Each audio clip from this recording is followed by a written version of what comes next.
అంతర్జాతీయ మార్కెట్లో చమురు ధరలు పెరిగితే దాని ప్రభావం ఎలా ఉండబోతోంది? పెట్రోల్ డీజిల్ ధరలు పెంపు ఉండబోదన్న కేంద్రం పెంపు తప్పదన్న సంకేతాలను ఎందుకు ఇస్తోంది? చమురు ధరలు ఏ మేరకు పెరగొచ్చు?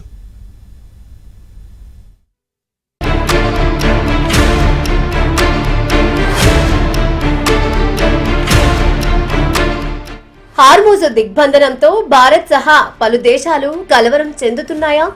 హార్మూజ్ ను శాశ్వతంగా మూసేసినా ఇబ్బంది లేకుండా కేంద్రం ప్రత్యామ్నాయ మార్గాలు వెతుకుతోందా? మరి కఠిన నిర్ణయాలు తీసుకునేందుకు దేశ ప్రజలు సిద్ధంగా ఉన్నారా? పెట్రోల్ డీజిల్ ధరలు లీటర్ 4-5 రూపాయలు పెరిగే అవకాశం ఉందన్న లీకులిస్తోంది కేంద్రం. పెట్రోల్ ధరలు పెరిగితే ఆ ప్రభావం ఒక్క చమురు మీదే కాదు, అన్ని నిత్యావసరాలపైన ఉంటుందంటున్నారు నిపుణులు.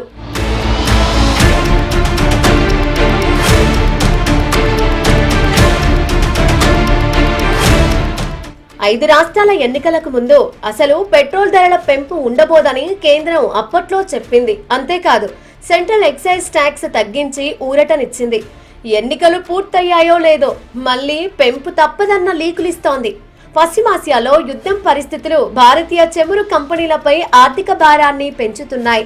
ఇరాన్, అమెరికా మధ్య సంఘర్షణ ప్రారంభమై 10 వారాలు గడుస్తున్నా ప్రజలపై ఆ ప్రభావం పడకుండా ప్రభుత్వ రంగ చమురు సంస్థలు కొంత ఊరటనిచ్చాయి. యుద్ధం తర్వాత పెట్రోల్ డీజిల్ ధరలు పెంచకపోవడంతో చమురు సంస్థలకు ప్రతిరోజు 1700 కోట్ల మేర నష్టం వస్తోంది. ఈ నెలన్నరలో 1,00,000 కోట్ల రూపాయలకు పైగా నష్టం వచ్చింది.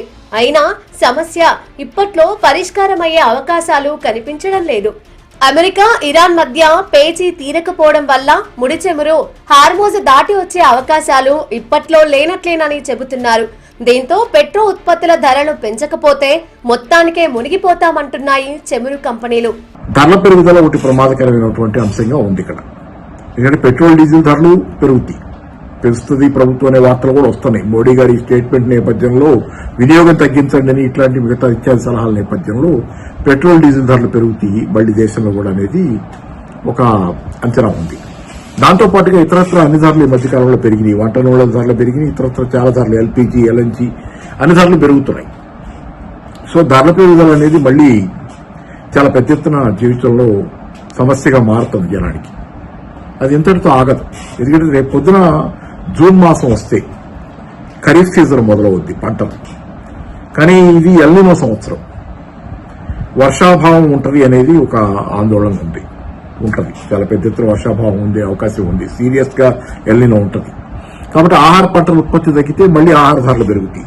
దాంతో పాటుగా రేపు ఖరీఫ్ సీజన్ కి, జూన్ లో మొదలయ్యే ఖరీఫ్ సీజన్ కి ఎరువుల కొరత, ఎరువుల ధరలు ఎక్కువగా ఉండటం, 2 సమస్యలు ఉండే అవకాశం. ప్రపంచంలో ఎక్కడా ఏ యుద్ధం జరిగినా దాని ప్రభావం మన దేశీయ చమురు రంగంపై పడుతోంది. వాటిపై ఆధారపడే వ్యాపారులు, వ్యవస్థలు దెబ్బతింటున్నాయి. విమాన టికెట్లు, కూరగాయల ధరలు, క్యాబ్ ఛార్జీలు, చివరకు ఆన్లైన్ డెలివరీ ఛార్జీలు కూడా ఖరీదైనవిగా మారుతాయి. అందుకే ఇంధనం ఆదా చేసే ప్రక్రియకు తెరతీయాలని ప్రధాని మోదీ సూచించారు. పెట్రోల్, డీజిల్ వినియోగాన్ని తగ్గించాలని, మెట్రో రైలు సౌకర్యం ఉన్న నగరాల్లో ప్రజలు దాన్ని వినియోగించుకోవాలని చెప్పారు. కారులో వెళ్లాల్సి వస్తే కారు ఫుల్ చేసి ఇతరులను తీసుకెళ్లాలని సూచించారు. పెట్రోల్, డీజిల్ వినియోగం తగ్గించాలంటే work from home, online, virtual మీటింగ్లకు ప్రాధాన్యం ఇవ్వాలని ప్రధాని సూచించారు. అలాగే విదేశీ మారక ద్రవ్యాన్ని ఆదా చేసుకునేందుకు అన్ని ప్రయత్నాలు చేయాలన్నారు. ఈ సలహా ఎంతవరకు ఆచరణ సాధ్యం అంటే ఐ డౌట్. ఎందుకంటే ఒక 30 ఏళ్ళు వెనక్కి వెళ్ళాలి సలహాలన్నీ పాటించాలంటే. వర్క్ ఫ్రం హోమ్ సరే, అది ఏ కంపెనీలు ఎలా చేస్తాయి లేదనేది ఒకటి. ఈరోజు పెట్రోల్, డీజిల్ వినియోగం తగ్గించడం అంటే అంత ఈజీ కాదు. స్విగ్గీ, జొమాటో లాంటివి చాలా వచ్చేసింది. వాళ్ళ బైకులు ఇవన్నీ తిరిగే వాళ్ళు సప్లై చేసే గిగ్ వర్కర్స్. అలాగే పెట్రోల్, డీజిల్ లేకుండా ఎకానమీ నడిచే పరిస్థితి. ఎందుకంటే పబ్లిక్ ట్రాన్స్పోర్ట్ వాడమన్నారు మోడీ గారు. కానీ గత సంస్కరణల కాలంలో, గత 40 సంవత్సరాల కాలంలో పబ్లిక్ ట్రాన్స్పోర్ట్ ధ్వంసం అయిపోయి ప్రైవేట్ ట్రాన్స్పోర్ట్ పెరిగిపోయింది. కార్లు, బైకులు ఇవన్నీ పెరిగినాయి. దానికోసమే పెద్ద పెద్ద హైవేలు తెచ్చారు. కార్ల కంపెనీల కార్లు అమ్ముకోవటం కోసమే అన్నట్లుగా పెద్ద పెద్ద హైవేలు దేశమంతా ఎక్కడ చూసినా 6 లేన్స్, 4 లేన్స్ అంతకంటే పెద్దవి కూడా హైవేలు వచ్చినాయి. ఎకానమీ మొత్తం, ప్రైవేటైజ్డ్ ఎకానమీ మొత్తం ఇండివిజువల్ ట్రాన్స్పోర్టేషన్ చుట్టూ వచ్చింది. పబ్లిక్ ట్రాన్స్పోర్ట్ పోయింది. కాబట్టి ఈరోజు పబ్లిక్ ట్రాన్స్పోర్ట్ ని మీరు సజెస్ట్ చేసినా పెట్రోల్, డీజిల్ సేవ్ చేయడానికి అది ఎక్కడ ఉంది? ఏవియేషన్ టర్బైన్ ఫ్యూయల్ ధరలు పెరగడంతో విమాన టికెట్ ధరలు పెరిగాయి. ఎలక్ట్రిక్ వాహనాల వినియోగం వల్ల సమస్య నుంచి బయటపడే వీలుంటుందని మోదీ సలహానిచ్చారు. చమురు ధరలు పెరిగితే నిత్యావసరాలైన నూనెలు, విదేశాల నుంచి దిగుమతి చేసుకునే FMCG ఉత్పత్తుల రేట్లు భారీగా పెరుగుతున్నాయి. దిగుమతులపై ఒత్తిడి రేట్లపై ప్రభావం చూపుతోంది. పైగా దేశీయ కంపెనీలు కూడా రేట్లు పెంచేందుకు సిద్ధమవుతున్నాయి.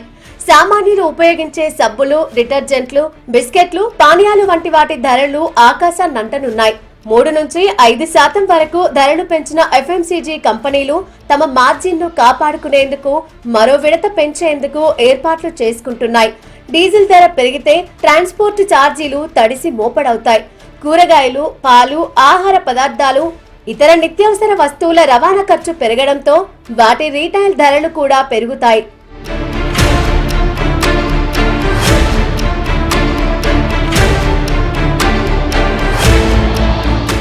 దేశంలో వంట నూనెల ధర మండిపోనుంది. ఎందుకంటే ప్రపంచంలో అతిపెద్ద నూనెల దిగుమతిదారు భారతదేశమేనని గణాంకాలు చెబుతున్నాయి. మన దేశంలో తలసరి నూనెల వినియోగం ఏడాదికి 20 కిలోల వరకు ఉంది. దీనివల్ల దేశీయ ఉత్పత్తి మీదే కాకుండా దిగుమతులపై కూడా ప్రభావం పడుతోంది.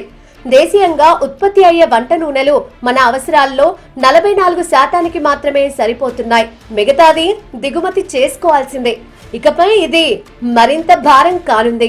చమురు ధరలు పెరిగినప్పుడు ఎక్కువ డాలర్లు చెల్లించాల్సి రావడంతో అంతర్జాతీయ మార్కెట్లో రూపాయి విలువ బలహీన పడుతుంది. దీనివల్ల కూడా ద్రవ్యోల్బణం పెరుగుతుంది. చమురు ధర $150 దాటితే భారత వృద్ధి రేటు 6% కంటే దిగువకు పడిపోయే ప్రమాదం ఉందని అంచనా.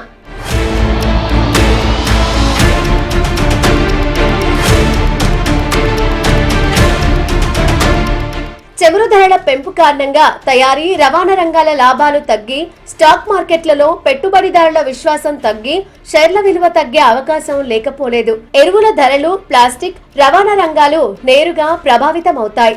ఇది పారిశ్రామిక రంగాన్ని ఇబ్బందుల్లోకి నెడుతుంది. ట్రాక్టర్లు, నీటి పంపులు, హార్వెస్టర్లు వంటి వ్యవసాయ యంత్రాలకు డీజిల్ అత్యవసరం. అంటే సాగు ఖర్చు పెరగనుంది. దీంతో రైతుల నడ్డి విరిగే ప్రమాదం ఉంది.